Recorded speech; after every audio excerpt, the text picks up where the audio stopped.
Hey everyone, and welcome to this week's Ask Jeff show. We are on episode number 41, and we've got three brand new questions for you guys this week. The first one is, this person wants to know, when you first started your fitness business, how much free time did you set aside for marketing and networking? So the easy answer is all of my free time.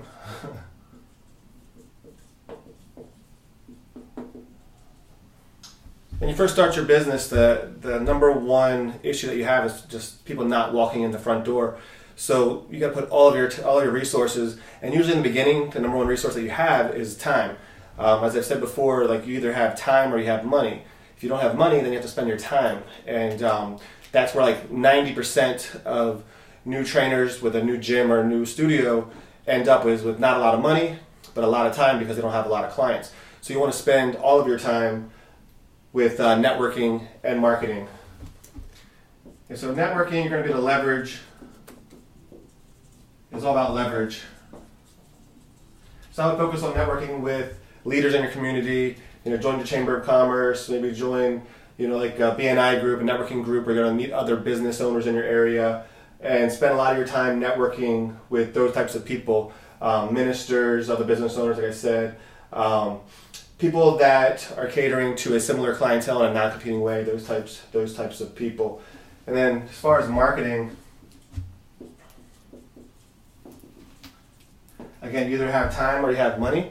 So if you have lots of time, what I did when I first started is whenever I had free time, I would just go, pretty much walking the streets, and I would just go up to people and say, like, excuse me, mind if I ask you a question? They'd be like, sure, no problem. Like, hey, have you ever done a boot camp workout before? And whether they said yes or whether they said no, my answer was always the same.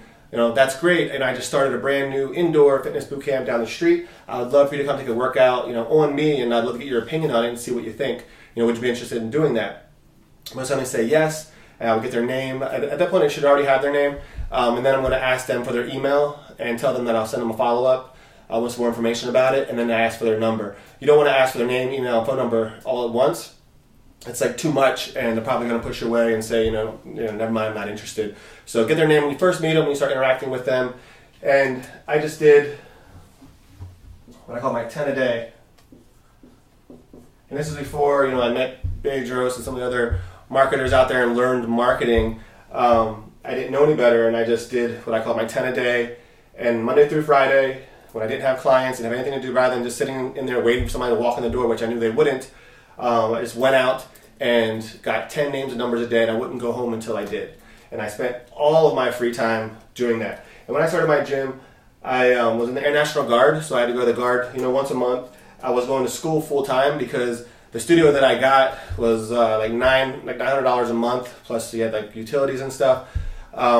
So by going to school full time, I got the Montgomery GI Bill through the Air Force and the Air National Guard kicker, which was $1,300 total. So I had to go to school full time in order to get that money, and that money paid to help me, start my business. So I didn't have a lot of free time, but all the free time that I had was spent on marketing, and networking, getting my name out there, getting people through the front door. And if you just did this one strategy of 10 a day, 10 names and numbers, and don't go home until you get them, just by going up to people, whether it's at the mall or the store or at, I even went to other gym parking lots, like a Planet Fitness. If I couldn't get anybody there at 5 in the morning, I would go to Planet Fitness at 5 in the morning and talk to people in the parking lot. So you got to do whatever you got to do to get people in your door. But just by getting those 10 a day, that's going to be 50 leads a week.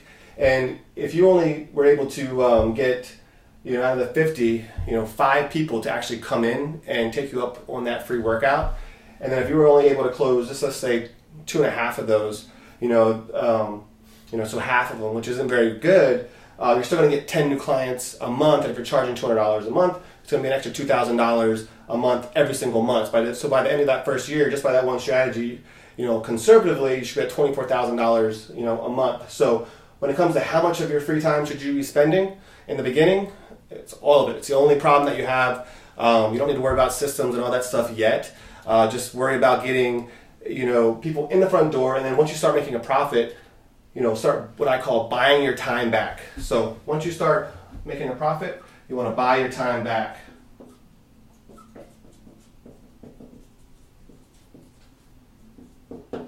So that way you're not spending all of your free time walking the streets and talking to random people. You can leverage it through money, and you can hire somebody like Fitness Marketer to run Facebook ads for you, run low barrier offers. You can invest in something like ClickFunnels, and you're going to have all that free time to spend with all your new clients, getting them really, really good results. So that way they're out talking and spreading the word about your gym and your place too. Because if you're not getting your clients results and you're spending all your free time marketing, and once you sell them, you just forget about them, then you're going to have a lot of holes in your bucket, in your system, and you're going to have to get a lot more than 10 a day to keep that thing growing.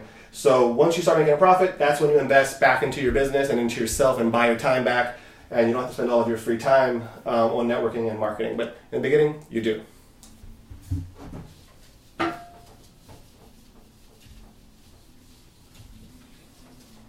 So our second question is, this person wants to know what makes a good non-compete agreement, or how can I make sure that my trainers never leave and compete with me? So first thing you have to ask yourself is, if they break whatever agreement that they have, are you going to pursue it? Are you going to fight it? Going to take it to court? Like, how far are you willing to go? That way you know ahead of time what your intentions are with the agreement, what you're trying to do, what you're trying to get out of it. For me, when it comes down to it, I'm not going to spend all the negative energy, going after that trainer. If they don't do what they said they were going to do, what we agreed on, I'm not going to spend all that negative energy, all that money going after them. Whatever clients went with them, even if we were to win and they couldn't train them, the clients are the ones that are going to lose. So when a trainer leaves, the clients lose. So that's what you got to be careful about, is you don't want 5 clients that loved your business before, but love that trainer and want to go train with them, and then now that, and if you were to pursue it, legally they can't train with that trainer or whatever, and then they're going to blame you and your business. You're going to get a lot of bad reviews. They're going to tell a lot of bad, people. So the clients always lose when a trainer, leaves and you don't let them go. So what you want to, for me anyway, since I know I'm not going to go after them legally, I just want to make it crystal clear what the agreement is and get them to agree in writing. And that way, they already know what the risks are if they were to try to take clients and stuff like that. So make it really, really solid, make it crystal clear when everybody's happy and everybody agrees. So the first thing that you want to make sure that you have, is your intellectual property. So in your employee handbook, which I recommend everybody have, you want to list all of your intellectual property, all of your proprietary, information. So that way, when they sign that employee handbook, they're acknowledging that they know what your intellectual property is, like what your trade secrets are, what they're learning from you that they're not allowed to, discuss to anybody else outside of your, organization. You're entrusting, what makes your business, successful to them, and you make sure that they know how important that is. And make it a big deal. And things in here that you want to list as intellectual property is obviously your client list, your email list, because trainers don't really know much about business or about what's appropriate, what's not. It's a lot of emotions involved. They get relationships with clients, and then the client wants to come to them. They feel bad saying no. So there's a lot of factors that go into it when a trainer leaves and a client wants to go with them. So you just got to make it crystal clear what is intellectual property, what is your trade secrets, what they can and can't do with that information. So it could even be, your workout program. If you have a system that's unique to you and you're teaching it to them to be able to train your clients, you don't want them going on the street and running the same exact, program that they learned from you. They got to come up with something new. So this could, be a certain amount of stations, certain push-pull, variations. But however you have it set up, or high, low, whatever you do, whatever your system is for your training. It could be how often you do the same type of workouts. It could be the progressions. If you have a system around that you created that's yours, you just have to let them know that what they're learning is intellectual property, is a trade secret. They can't use that when they leave. And that's super, super important. So once they acknowledge what the intellectual property is, and they know that they can't, use it when they're not employed with you, the next thing would be, the non-compete. And in the non-compete, you don't want to say that they can't work in the industry in a 5-mile radius for 3 years. that's not going to hold up anywhere, and it's not reasonable or practical. Like if somebody doesn't want to work for me, I don't care about them going to the gym next door and training. I'm all for fair competition. I just don't want them reaching out to my clients who they met through me and my hard-earned advertising dollars that got them into my gym. I don't want them reaching out to them because they met them through me and taking them to their gym for free. That's all I want. They can, if they go start running Facebook ads or they start doing whatever they're going to do, I'm totally okay with that. They need to earn a living. If it's not going to be with you, it's going to be with somebody else. So I don't do that kind of non-compete. What I do is refer back to our intellectual property and let them know that they're not allowed to train any of my clients for 3 years after ending their employment with us. And if they do, so can't train your clients.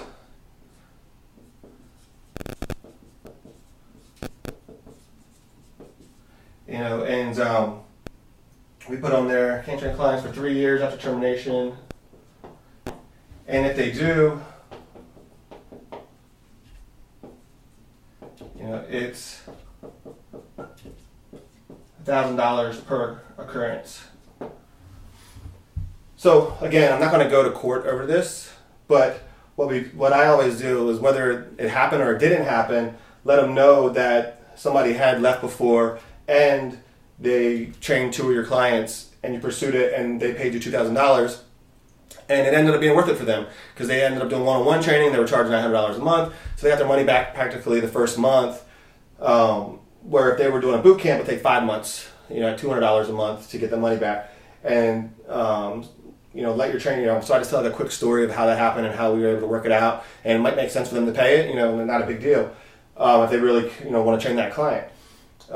That's gonna, and if you were to pursue it and then you were going to go to court, this is going to hold up a lot more, because what happens when you go to court and the judge doesn't know how much a client's worth, they don't know how what the other person was doing at the other gym or how they're trying to earn a living. So they're pretty much going to throw it out, because they're not going to just throw out an arbitrary number because they don't know how much it's worth. But if you guys both sign and agree before they start employment that a client is worth $1,000, and you can show proof that they're training 3 of your members or past members, then a judge could award you the $1,000 per occurrence plus court fees or whatever. So you have a better chance of winning if you do want to pursue it.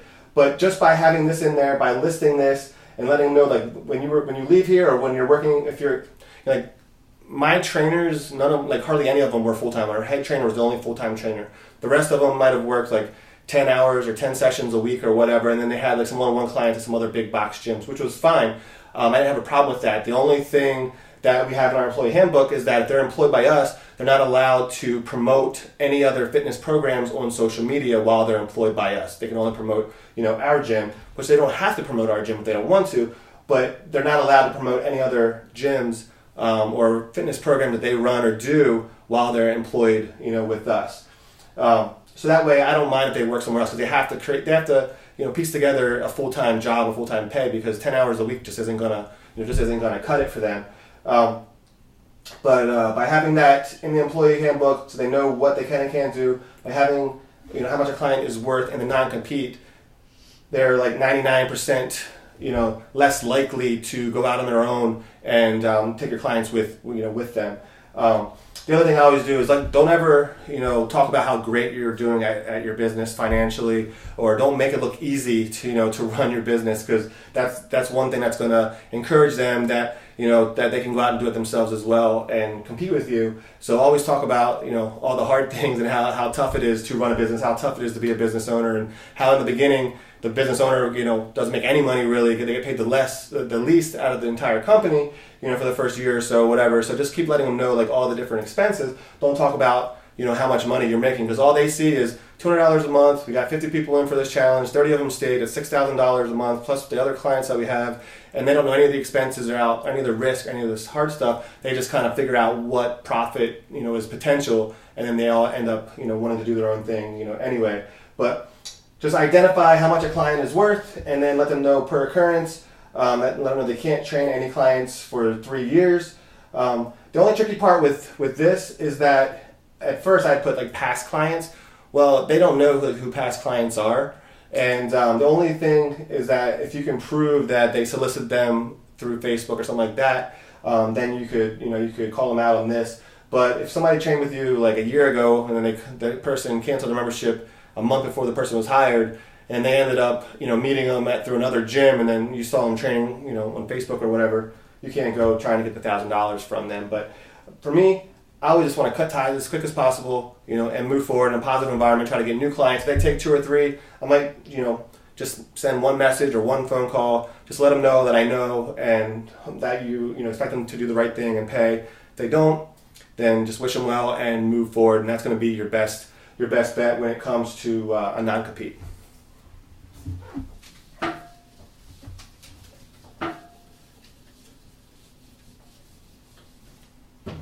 All right, and our last question for this week is, this person says they have people asking for packs of sessions or a punch card. Should they sell these? So it really just depends on what you want your business model to be. Like for me, I always wanted my place to be, a program where people come to get the results they've always been trying to get and couldn't get anywhere else.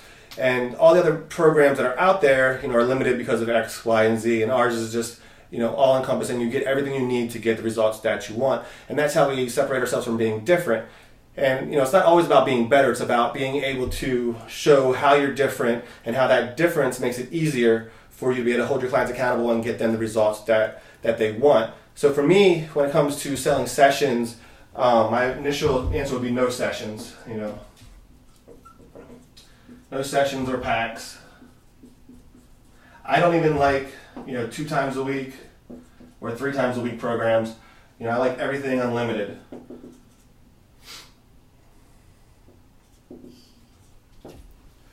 And the reason I like unlimited, and a lot of times you'll get when you're trying to sell unlimited, people will be like, well, I don't think I can come in enough to take advantage of the unlimited workouts. And all you have to do is let them know that we don't have unlimited workouts for them to come in and beat themselves up and train 7 times a week or twice a day. We have it so that it helps them fit the program into their busy schedule.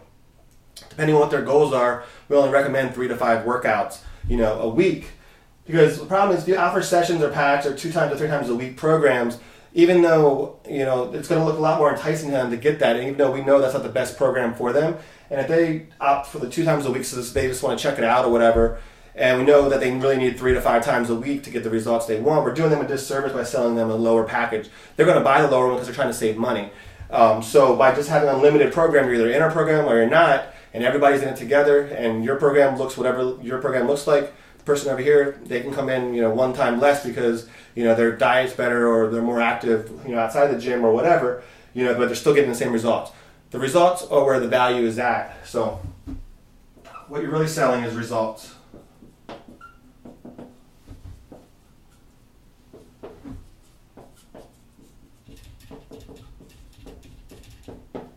So just remember that you're selling results, and no matter how they get the results, no matter, obviously speed is more valuable, but the results is really what they're looking for.